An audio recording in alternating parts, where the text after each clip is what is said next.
அனைத்து சகோதர சகோதரிகளுக்கும் என்னுடைய அன்பார்ந்த வணக்கம். ராஷ்டிரிய ஸ்வயம் சேவா சங்கம் என்கின்ற ஒரு மிகப்பெரிய இயக்கம், இந்தியாவின் 2வது ராணுவமாக கருதப்படக்கூடிய அற்புதமான ஒரு இயக்கத்தின் 100வது ஆண்டில் அடியெடுத்து வைத்திருக்கின்றோம். இந்த விஜயதசமி நன்னாளில் 1925ஆம் ஆண்டு ஐயா திரு ஹெட்கேவர் அவர்களால் துவங்கப்பட்ட இந்த இயக்கம் 2025ஆம் ஆண்டிலும் வெற்றி நடையோடு தேசப்பணியாற்றிக் கொண்டிருக்கின்றது.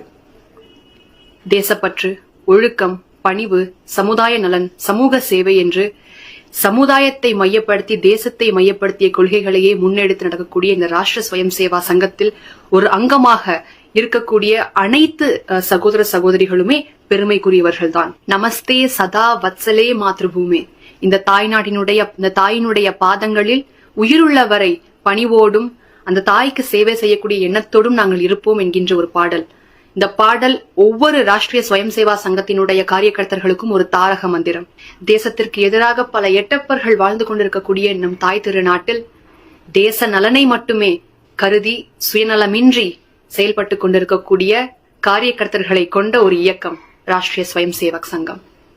இந்த இயக்கத்தில் தன்னலமின்றி தனக்கு எந்த ஒரு அங்கீகாரமும் கிடைக்கும் என்கின்ற எண்ணமின்றி ஒவ்வொரு மனிதனும் ஏதோ ஒரு இடத்தில் பாரதம் முழுவதும் வெளிநாடுகளிலும் கூட ராஷ்டிர ஸ்வயம் சேவா சங்கத்தின் மூலம் தேசப்பணி செய்து கொண்டிருக்கின்றார்கள். தேசத்தினுடைய புகழை உலகெங்கும் பரப்பிக் கொண்டிருக்கின்றார்கள். நம்மளுடைய கலாச்சாரத்தையும் பண்பாட்டையும் இன்று வரை கட்டி காப்பாற்றிக் கொண்டிருக்கின்றார்கள். அப்பேற்பட்ட இயக்கத்தில் சமிதியில் ஒரு அங்கமாக நானும் இருந்திருக்கின்றேன், இப்போதும் இருக்கின்றேன் என்பதை நினைக்கும் போது மிக பெருமையாக இருக்கின்றது. இந்த நேரத்திலே அனைத்து காரியகர்த்தர்களுக்கும், இந்த இயக்கத்தை துவங்கிய ஐயா ஹெட்கேவர் அவர்களுக்கும் இன்னும் பல முக்கிய காரியகர்த்தர்களுக்கும் என்னுடைய சிரம் தாழ்ந்த பாதம் பணிந்த நன்றிகளையும் வணக்கத்தையும் தெரிவித்துக் கொண்டு இந்த விஜயதசமி நன்னாளில் நாமும் நம்முடைய குழந்தைகளையும் இனிவரும் காலங்களில் ராஷ்டிரிய ஸ்வயம் சேவா சங்கத்தில் இணைக்க வேண்டும்.